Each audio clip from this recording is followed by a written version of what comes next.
that comedians relate with pain through their humor. The way artists reflect what they see in society through their medium, whether it's photography, whether it's canvas, whether it's the digital medium now. So it is something to be said about what we're doing here today. And there's also something to be said about the fact that this is probably the most diverse disability crowd I've seen probably in the last 6 months. Oh, yeah. I kid you not. I kid you not. And it's ironic because you think about it, it's like disability, we can get everybody. And listen, we don't care what color you are, how tall you are, how short you are, how fat you are, how sexy I am, or it doesn't matter. It just doesn't matter. Because again, the one thing that we do know is that disability, depending on how society sees you, will either see you as an inspiration or see you as something that needs to be corrected or something to be hidden. And depending on your socioeconomic status as well as your cultural background, that will talk about your experiences. If you are Latino or if you're Asian, particularly if you're Asian in some cultures, it's a curse. Therefore, you being born with a disability, you're a curse. So how do you plug somebody into a society where they need to earn money and spend money and do this if from the moment they're born, they're being told that they're a curse? So again, as much as we're going to have fun today, we're really going to talk about the seriousness of it all. Because 1 billion, that's a whole lot of people. That's a whole lot of ramps needed. That's a bunch of ASL interpreters that got jobs. I mean, it's nothing.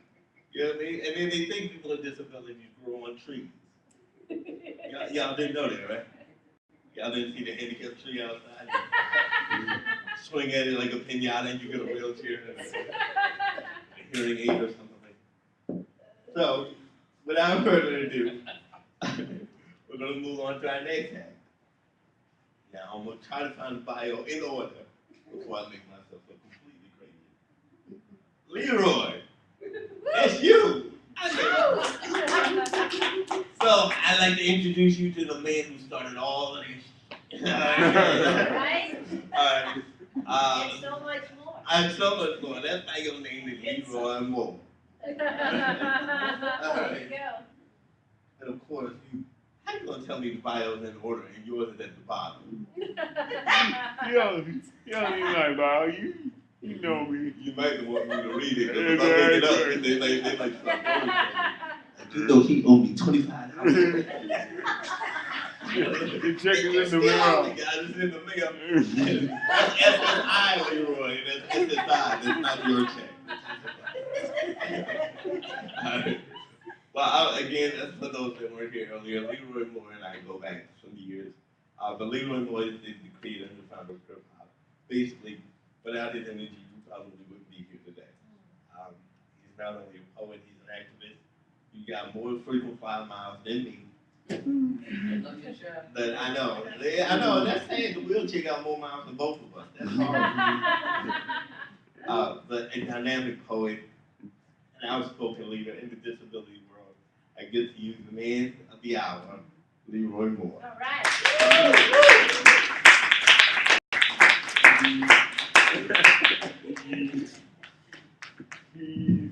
What? I just work here, man.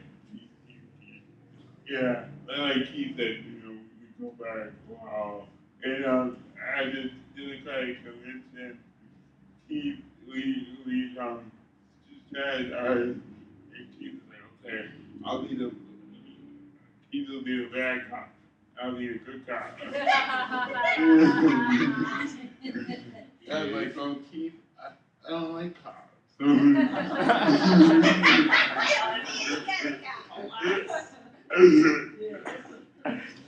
Oh yes, it's been a while, and Keith has been with Krip-Hop since day one and travel around the world.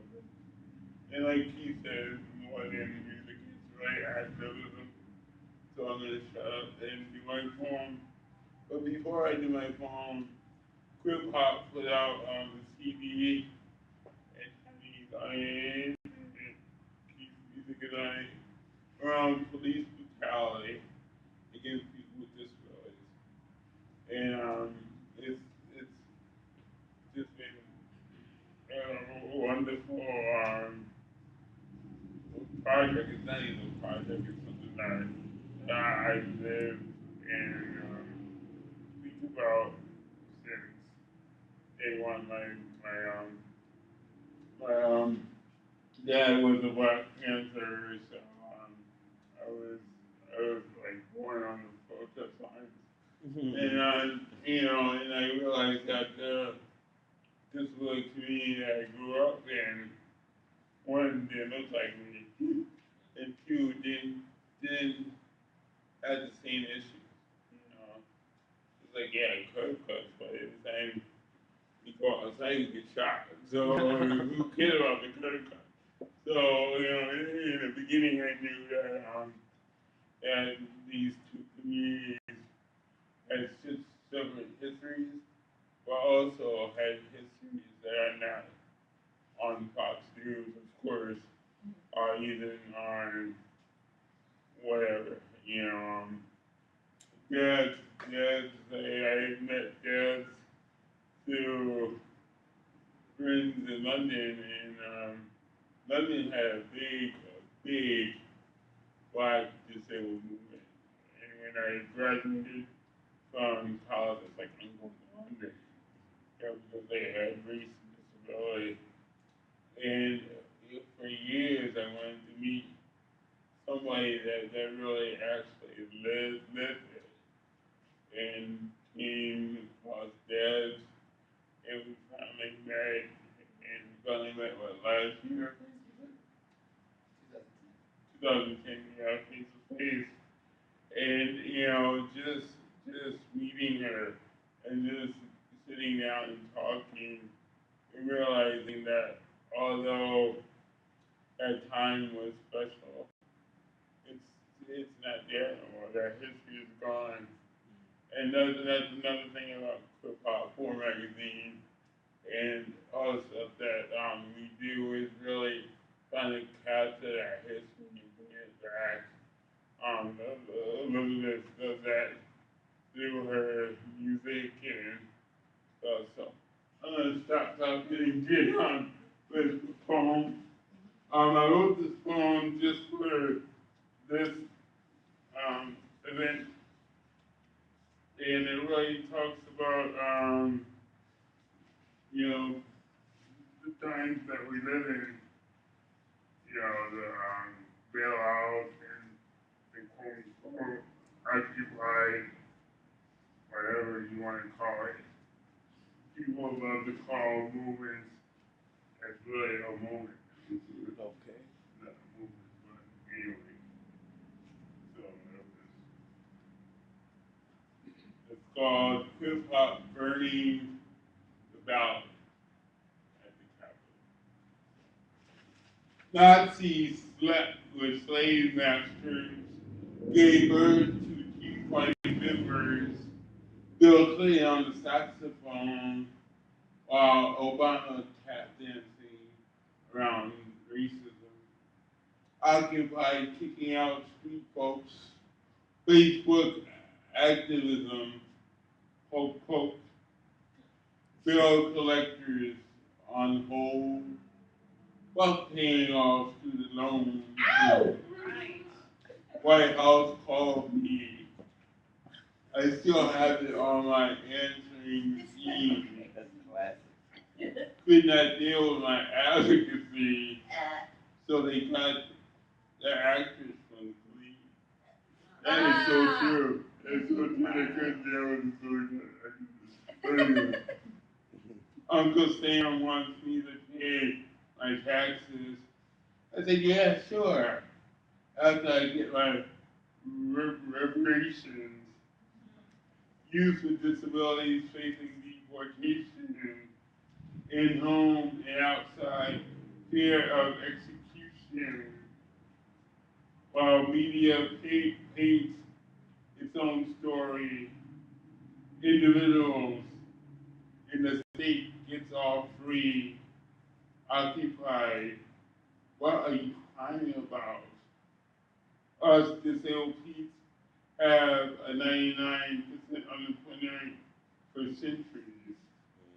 Rick Santorum put a dollar sign on his disabled daughter, cutting in-home support services, Jerry Brown, like Arnold Schwarzenegger, party politics, mixing fucking snakes. Okay. From playground to office politics, grew up taking licks, took off the liberal costume, Berkeleyans love their brooms, so they can sweep isms under the carpet. 1970s utopia, what a crack of shit. Okay. Black Panthers serving white disabled protesters. It took many years to get a black independent living director. Now we have a campus named of Ed Roberts. While I and others get profiled outside, parents calling the police on us, ending up in tragedy, sick and live policy, while tech nerds sit and lie all night for new technology. It's so true, they sit and lie like outside of the Apple store for a new fucking. Hey, I got. How come they don't get a sidewalk citation? You know, we're sitting lie long when they do that shit. Anyway, everything is gray, but add some color. It is easy black and white until it happens to someone with a lot of green. Then the ink fades from white paper called the law. Lawyers and reporters interpreting in their own way, giving freedom to the wealthy, while black professors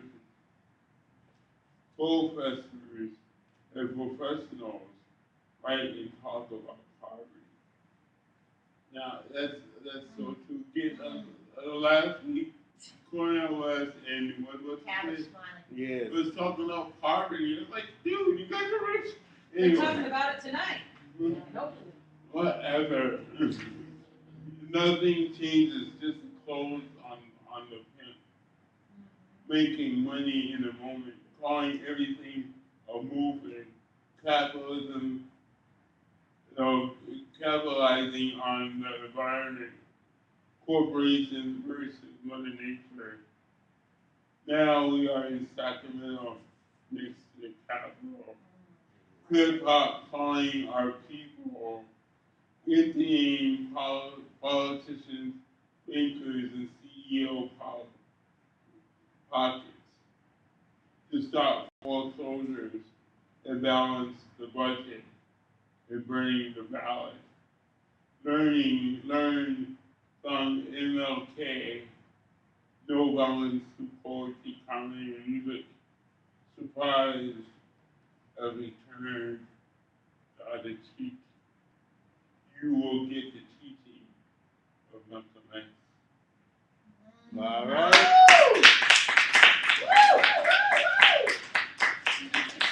I just want to explain that poem. It's just crazy. You had you got occupiers kicking out sweet people. Like, hello, Even better calling the full license. Yeah, it's amazing. And another thing that's been finally coming to the news, and it seems like every time the economy is down, it goes up, and that's the killing of disabled youth, and the killing of disabled youth by their own parents. It's just amazing how they keep it's just going up, hate crime, and death, doesn't stop no, you know, he finds the money against people this way, and the economy is just yeah, it's just unbelievable. So, Right.